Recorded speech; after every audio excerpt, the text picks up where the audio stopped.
নমস্কার বন্ধুরা, আমি টুসিস কিচেনে সবাইকে সাদর আমন্ত্রণ জানিয়ে শুরু করছি আজকের নতুন রেসিপি। বন্ধুরা, এখন তো বাজারে প্রচুর মাছের ডিম পাওয়া যাচ্ছে, আর মাছের ডিম তো আমরা কম বেশি সবাই খাই। তাই মাছের ডিম দিয়ে আমি আজকে একটি অপূর্ব স্বাদের রেসিপি করব। মাছের ডিমের ঝাল। রেসিপিটি খেতে অত্যন্ত সুস্বাদু, গরম ভাতের সাথে অপূর্ব লাগে।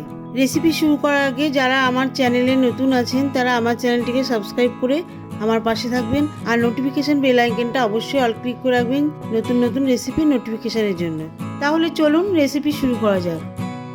এখানে আমি 200 গ্রাম মাছের ডিম নিয়েছি। ডিমগুলোকে ভালো করে ধুয়ে পরিষ্কার করে নিয়েছি।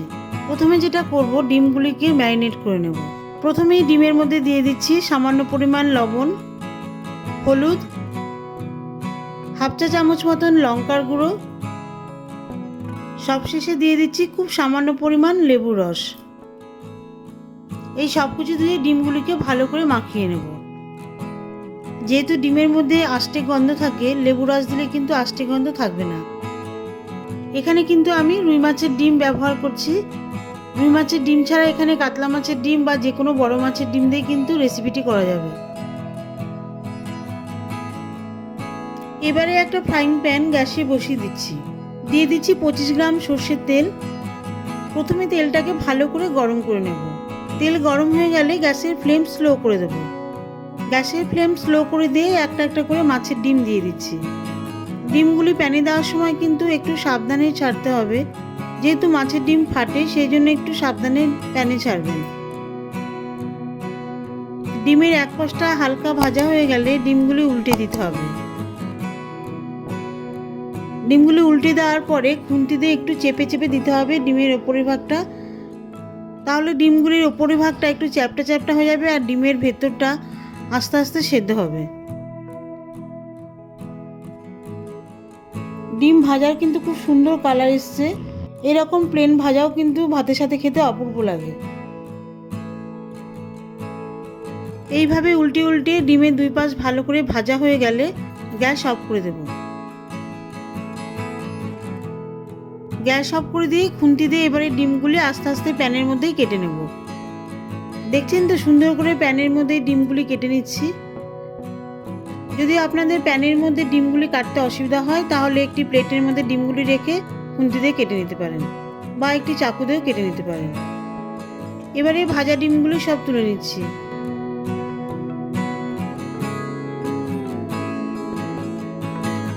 ভাজা ডিমগুলি তুলে নেওয়ার পরে আবারও দিয়ে দিচ্ছি হাফ কাপ সর্ষের তেল। তেল গরম হয়ে গেলে গরম তেলে ফোড়ন দিয়ে দিচ্ছি হাফ চা চামচ মতন গোটা জিরে, একটা ছোট তেজপাতা। ফোড়নগুলি যখন ভাজা ভাজা হয়ে যাবে, ভাজা জিরে আর তেজপাতা যখন খুব সুন্দর একটা ফ্লেভার আসবে, সেই সময় দিয়ে দিচ্ছি একটা বড় পেঁয়াজ কুচি।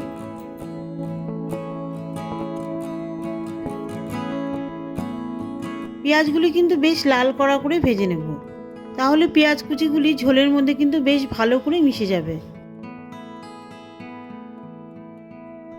এই সময় কিন্তু আমি গ্যাসের আঁচ মিডিয়াম করে দিয়েছি।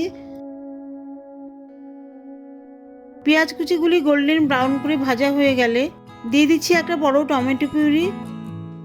টমেটো পিউরির বাটিতে সামান্য জল মিশিয়ে দিয়ে দিচ্ছি।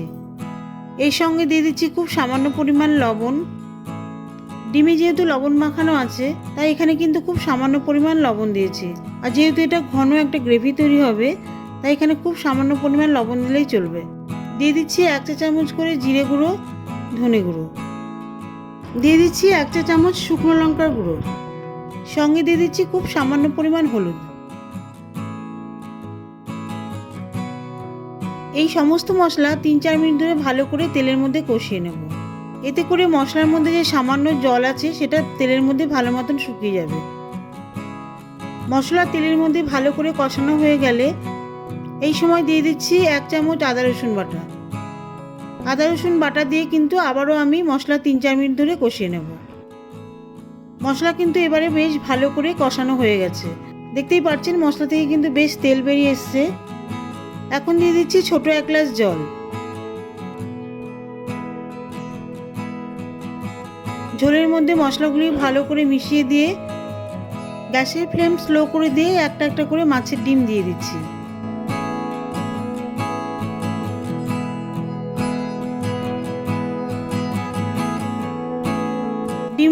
এবারে ঝোলের মধ্যে ভালো করে মিশিয়ে দিতে হবে।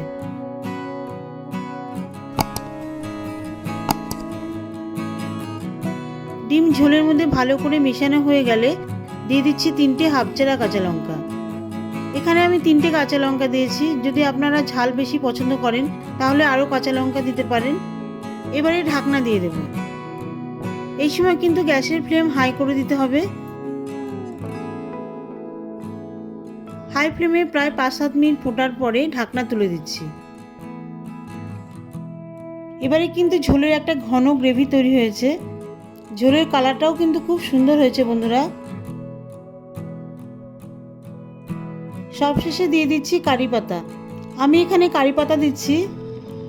এখানে কিন্তু কারি পাতার বদলে ধনে পাতাও দেওয়া যায়। যদি আপনাদের কাছে কারি পাতা না থাকে ধনে পাতাও দিতে পারেন, তাতেও কিন্তু খুব সুন্দর একটা ফ্লেভার আসবে। কারি পাতা ঝোলের মধ্যে ভালো করে মিশিয়ে দিয়ে গ্যাস অফ করে দিচ্ছি।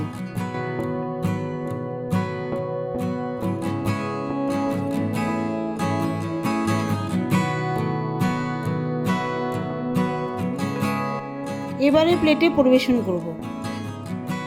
গরম ভাতের সাথে খান বন্ধুরা, অপূর্ব লাগবে খেতে।